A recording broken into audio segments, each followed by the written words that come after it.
You guys, I have been vlogging for a few weeks now with the Xtra Muse camera, and here's the good, the bad, and the annoying.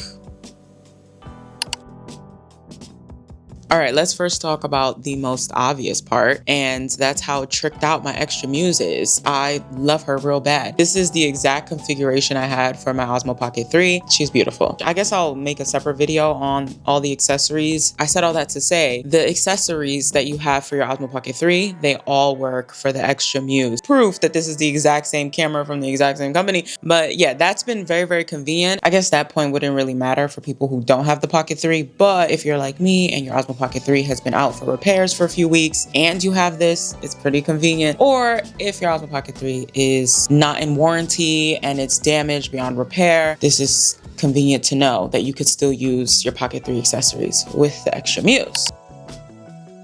If you saw my previous video where I'm unboxing the Xtra Muse and doing a first impressions, in that video I did speak about two specific drawbacks, and that was access to an app that is as robust as the DJI Mimo app and the lack of access to Bluetooth microphone connection. I did hear news that they will be coming out with a microphone that works with the Xtra Muse. I don't know how soon that will be happening, and hopefully is not as expensive. As someone who vlogs a lot, especially out and about, I'm a nature girl, you know, my solo hike, it's a struggle to not use a microphone. I did figure out a workaround so that I can use my DJI microphone. It's bulky, but you gotta make do.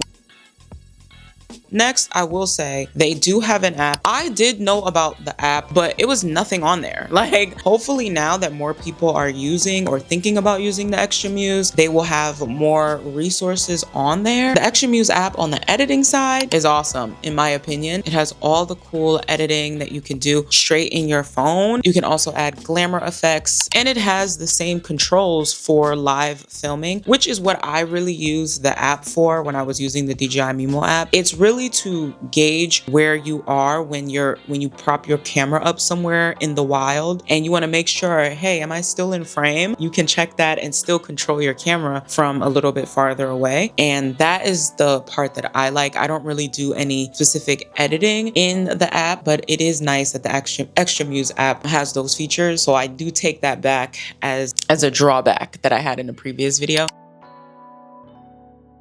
Some people are going to be drawn to labels. You know, they have more trust in brand name things. I understand. So if you want to stick to the DJI Osmo Pocket 3, and if you don't mind paying that hefty price tag, that's fine. But I'm telling you right now, these are the exact same camera. All the things that I love about the Osmo Pocket 3, this does exactly the same. This camera is awesome. I personally see a tiny bit difference. I think I look more like my skin tone, not as washed out in the Xtra Muse. It could just be something that I'm imagining. The color profile is nice and saturated. I still do end up boosting it because I feel like I never look as brown as I really am in real life, so I'm just always gonna up the saturation. It could just be that I'm in denial that my summer shade is going away, but what can you do? All right, I want to look as brown as possible. With the accessories and things and the settings that I use with the Xtra Muse, I am getting good quality footage that I have to do minimal editing with. So the color profile, the settings, all the same, performs just as well, if not exactly the same. I've tested this camera to see the footage in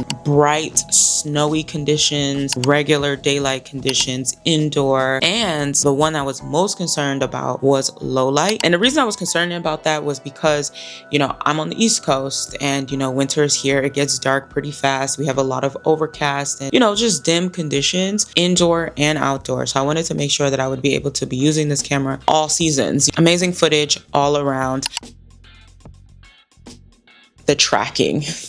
I'm noticing just a tiny bit of a loss in speed when it comes to the tracking. I have tried the live tracking, the face tracking. I've tried tilt lock. I don't know. Now, when I am facing the camera outward and recording this way, it's fine. The moment I'm trying to record myself, it slows down. I'm going just as slow as I was, but for some reason, I am now, look how I am on the end of the screen. It just doesn't keep up with me. Now, let me try the face tracking. Face tracking is a little bit better, but as you can see, I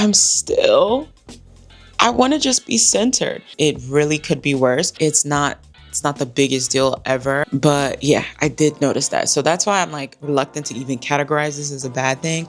But again, it could be user error. That is pretty much all I have to say. I hope that this video was helpful and convinces you to, give the Xtra Muse a try, especially if you're looking for a nice gimbal camera and a good starter camera for people that are trying to get into content creation, trying to get into vlogging in particular. It's amazing, and it was a fraction of the price. I got this camera for the price of the Action 5. Just saying. Anyway, thank you guys so much for watching. I hope you guys enjoyed the video, and stay tuned for more like tech videos like this. Shout out to everybody. I had fun. Peace.